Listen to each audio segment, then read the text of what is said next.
acak karena wanita-wanita ini berusia 17 hingga 40 tahun. Seluruh jasad ditemukan di perkebunan tebu milik PT Perkebunan Nusantara II di Sunggal, Deli Serdang, Sumatera Utara. Tidak hanya media di seluruh pelosok negeri, para pemburu berita dari media internasional pun datang ke lokasi untuk melaporkan kasus pembunuhan berantai nan kejam ini. Orang lantas bertanya-tanya, siapakah sang pembunuh ini? Ternyata sang pelaku adalah seorang dukun yang sangat disegani di sekitar perkebunan itu, Ahmad Suraji alias Dukun AS. Yang melakukan pembunuhan ini selama 11 tahun tanpa pernah diketahui oleh publik.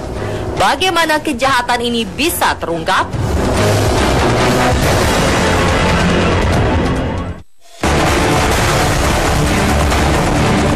Pada 27 April 1997, seorang penduduk dikejutkan oleh penemuannya di kebun tebu. Kala itu, ia ingin mencari rumput untuk makanan ternaknya. Keadaan kebun sangat basah karena diguyur hujan semalaman. Ketika sampai di tengah kebun, ia dikejutkan dengan gundukan tanah yang tidak ditutupi rumput seperti sekelilingnya. Curiga dengan tanah itu, ia memeriksa lebih dekat dan tercium aroma tak sedap. Pria ini langsung melapor ke kepala desa. Bersama kepala desa yang melaporkan penemuannya kepada polisi. Dari laporannya itu, polisi memberi izin warga untuk menggali lokasi yang dicurigai.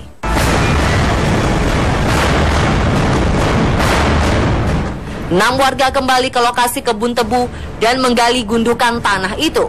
Dan betapa mengejutkannya, karena mereka menemukan jasad seorang wanita tanpa busana telah membusuk dalam kondisi yang masih utuh. Berita tentang penemuan jasad wanita dilaporkan kepada polisi. Warga pun langsung berkerumun melihat jasad tersebut. Salah satu warga mengenali jasad ini sebagai Sri Kemala Dewi, wanita yang sudah beberapa hari tidak pernah kembali ke rumahnya. Polisi kemudian memerintahkan petugas mendatangi orang tua Sri Kemala Dewi untuk memastikan identitas jenazah. Hari itu merupakan hari yang paling menyeramkan bagi Arsanah, ibu Sri Kemala Dewi. Ketika petugas menjemputnya dan menghadapkan jasad seorang wanita kepadanya, ia tidak pernah berharap bahwa jasad itu adalah putri kesayangannya. Namun ketika melihat kaki jasad itu, ia mengenalinya dan langsung pingsan.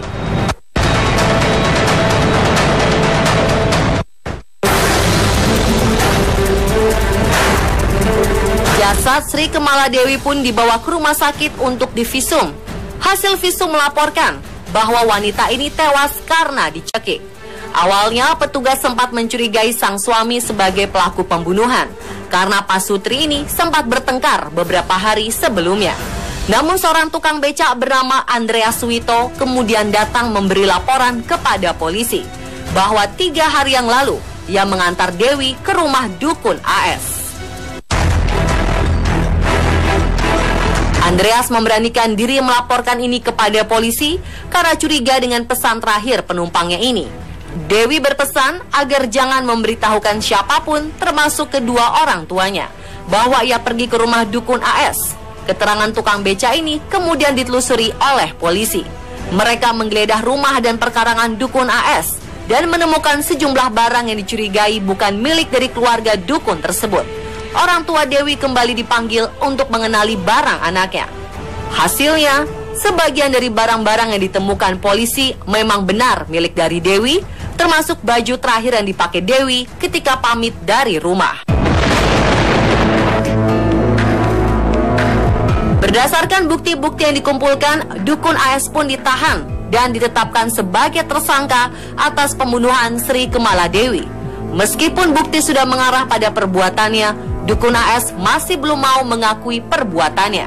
Ia hanya membenarkan bahwa Dewi datang ke rumah untuk berkonsultasi. Namun setelah itu, Dewi meninggalkan rumahnya dan pergi entah kemana.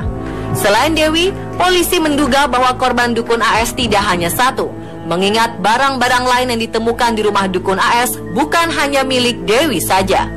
Polisi pun berulang kali memeriksa Dukun AS. Hingga suatu hari, paranormal ini mengakui bahwa dia membunuh lebih dari satu wanita.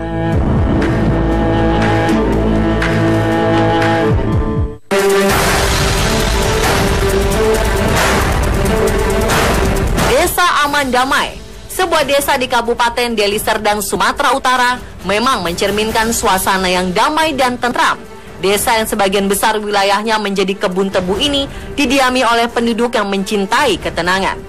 Jauh dari kehidupan modern, penduduk desa ini masih percaya dengan keberadaan seorang dukun.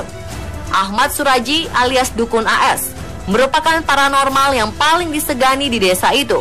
Warga percaya jika sang dukun bisa menyelesaikan masalah apa saja, mulai dari bisnis, pekerjaan, kecantikan, hingga percintaan. Bahkan pria yang akrab dipanggil Dato ini juga sering menjadi pawang hujan di sekitar Deli Serdang. Tamunya tidak hanya penduduk desa, tetapi juga pengusaha yang datang dari luar Sumatera Utara. Bahkan kabarnya ada juga pejabat yang mengunjunginya agar jabatannya naik.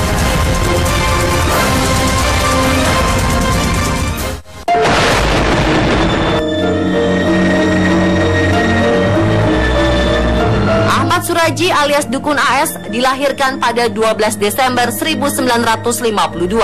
Ayah dari pria keturunan Jawa ini berprofesi sebagai petani dan juga seorang dukun. Nama kecil Ahmad Suraji adalah Nasib. Sejak kecil, sifat kriminal Nasib sudah muncul. Ia sering mencuri dan berkelahi dengan temannya. Di umur 19 tahun, ia memberontak kepada orang tuanya dan kabur dari rumah. Setelah itu terdengar kabar bahwa Nasib sempat dipenjara selama 10 tahun karena mencuri dan berkelakuan jahat.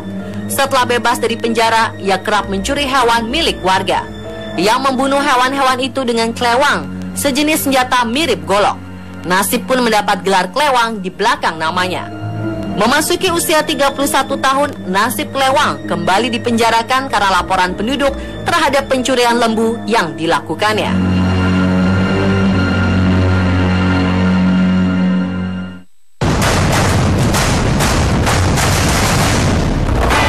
Bebas dari penjara untuk kedua kalinya tak cukup untuk membuat Nasib alias Dukun AS ini tobat.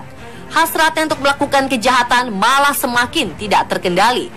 Nasib pun berniat untuk mempelajari ilmu perdukunan seperti yang dimiliki ayahnya. Ia pergi menyendiri ke hutan dan bertapa untuk mendalami ilmu perdukunan itu. Selepas bertapa, Nasib kembali ke desa dengan merubah namanya menjadi Ahmad Suraji.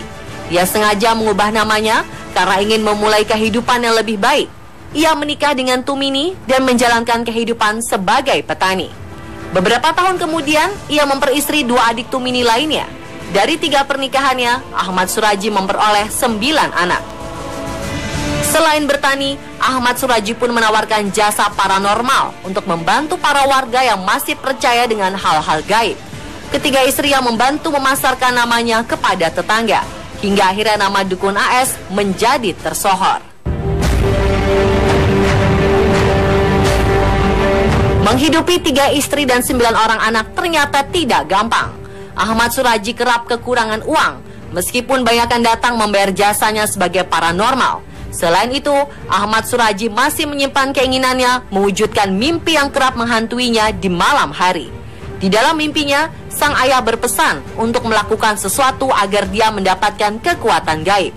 Pesan itulah yang akhirnya mengantarkan Ahmad Suraji kepada serangkaian pembunuhan yang menewaskan puluhan wanita. Apa sebenarnya petunjuk sang ayah dalam mimpi sang dukun?